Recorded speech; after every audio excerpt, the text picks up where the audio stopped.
Watching DD India News, I'm Mark Lynn, and now going back to our top story on the issues at COP28 and India's stand in climate negotiations in general. Joining us are two guests, Ambassador Mohan Kumar, former senior diplomat. He was involved with India's negotiations at COP21 in Paris while he was serving there as the Ambassador of India. And Archana Chatterjee, program head of the IUCN-India, which is the International Union for Conservation of Nature. Thank you very much, both of you, for being with us. Ambassador Mohan Kumar, has the world taken its eye off that 1.5 degrees limit, for temperature rise that was set at Paris? Thank you very much for having me. You would think so, because the first global stocktake, as prescribed by the Paris Agreement, is to take place at Dubai. And the first global stocktake will tell you that we have all fallen short of efforts. So collectively, the world has fallen short of efforts. But I think my response to your question is that we are hanging by a thread, really. Okay. I think 5 degree looks very, very difficult. I would not say impossible, because I was a diplomat and I like to be an inveterate optimist, but it doesn't look good. It doesn't look good at all, because there is an emissions gap report which is published by the United Nations Environment Program, and that very clearly says by now there should have been a decline of 42% in the global emissions. On the other hand, instead of a reduction, we've actually had an increase in emissions over the last 3 years. And even though the increases have been modest, they actually add to the problem, because yes, absolutely. The report says we should actually be looking at a world where the emissions are coming down. Yeah, absolutely. So they're going up. Ms. Chatterjee, should energy transitions be based on globally set targets or on nationally determined targets? Because, I mean, each country obviously is at a different stage of development. That's the basic. Yes, absolutely. It has to be based on national targets, and that's how I think countries have progressed, and Global South has been having a more stronger voice. Increasingly, I think from G20 onwards, we have really felt that Global South, as Honorable Prime Minister said, that while Global South existed geographically, it is now that it is getting its voice. So I think yes, and especially India, because we do have to grow. We need that development space, and therefore emission targets. Ambassador Mohan Kumar, the Global Climate Disaster Fund arrangement has been approved. So, what do you think about that, first of all? But have we forgotten about, again, transfer of technology? That's one of the ways. I mean, if they start putting money down, will they forget about transfer of technology, is the question.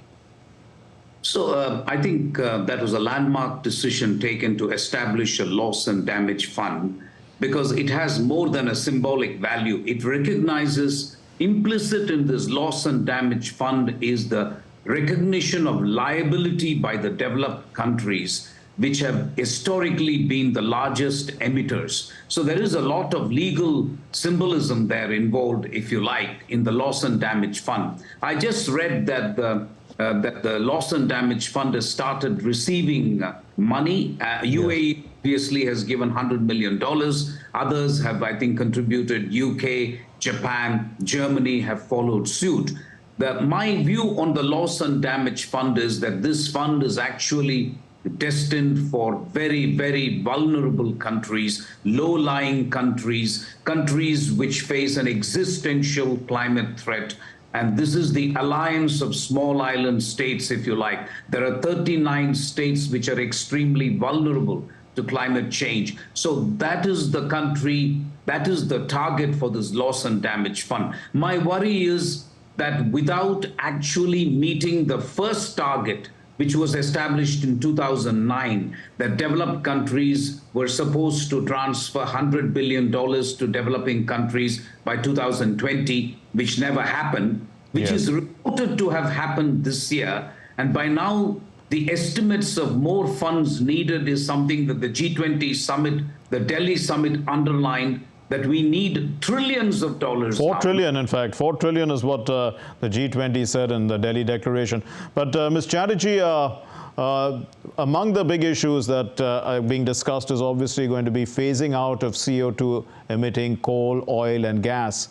How ready is the Global South, you were talking about the Global South earlier, for this kind of phasing out? In terms of, if I talk about India specifically, I don't think India will agree to it anytime soon, because we do need that space to grow, like I said. And also increasingly we are going towards renewable energy. But we realize Global South needs the finance, the climate finance that is required to make this just energy transition. And therefore it is very important that the commitments made by the developed countries are really honored to support this transition phase. Ms. Chatterjee, about that, you know, for green air, for energy transition, the G20 had talked about a $4 trillion requirement. Do you think, I mean, much of that is going to be discussed and negotiated at COP20? And how will it, you know, I mean, $100 billion fund for loss and damage is one thing, but where's $4 trillion and where's $100 billion? Yes, so for the COP28, I mean, the roadmap for climate finance is going to be one of the most important issues to be discussed, because we have talked enough about this action, that action required, but action needs finance, and therefore it is important. And I think the $5 trillion fund that is required, it should not be too difficult if everyone comes together. And I think this new collective quantified goals that are being talked about, everyone has to come together to make this happen. Ambassador Mohan Kumar, you know, how much of a moral issue is equity in climate change negotiations? Can China, for instance, take this? It is the largest emitter in the world, and its emissions are double of that of the United States. Can it take, you know, the side of the developing countries and say that, you know, per capita stance of theirs is much less when they are by far the largest emitter in the world? The concept of equity is actually built into the UN Framework Convention Agreement on Climate Change. When we talk of common but differentiated responsibility, I'm strongly of the view that that is a measure of equity. In Paris, it was Prime Minister Modi who first talked of climate justice, and he kept talking in his speeches, in his conversations. I happened to be in some of them. He repeatedly said, people who have nothing to do with emissions are suffering the most. And he had in mind the most vulnerable people, whether in India, Africa, or elsewhere. I think the big issue is going to be who pays the money and how soon countries like India and others can get it. On your pointed question on China, it's my strong view that China can no longer claim the mantle of developing countries. China now burns more coal than the entire world put together. China's emissions exceed that of the developed countries as a whole. So China has reached a middle income status, if you like, $10,000 per capita almost. So I don't think China can claim developing country status. On the contrary, it is my expectation that China will come under pressure from everybody to actually donate money to developing countries and to the loss and damage fund. Indeed. A final word from you, Ms. Chatterjee. You know, what kind of deal would you be expecting out of COP28? I think a clear climate finance roadmap is one we are all expecting. The other thing is that developed countries have to really come forward in terms of cutting down emissions also, and provide the Global South the space for development. One other point I just wanted to highlight, that Honorable Prime Minister Modi is going to announce the green credit scheme also at a side event with UAE. So that is another landmark green credit scheme that will bring funds for the people who are really getting into environmental conservation and they get benefit out of it. So that would be another achievement, I think, for India. Okay, we leave it there. Thank you very much, Ambassador Mohan Kumar, former senior diplomat, and Ms. Archana Chatterjee, program head at IUCN, that stands for the International Union for Conservation of Nature. Thank you for enlightening us and putting all this into context for us.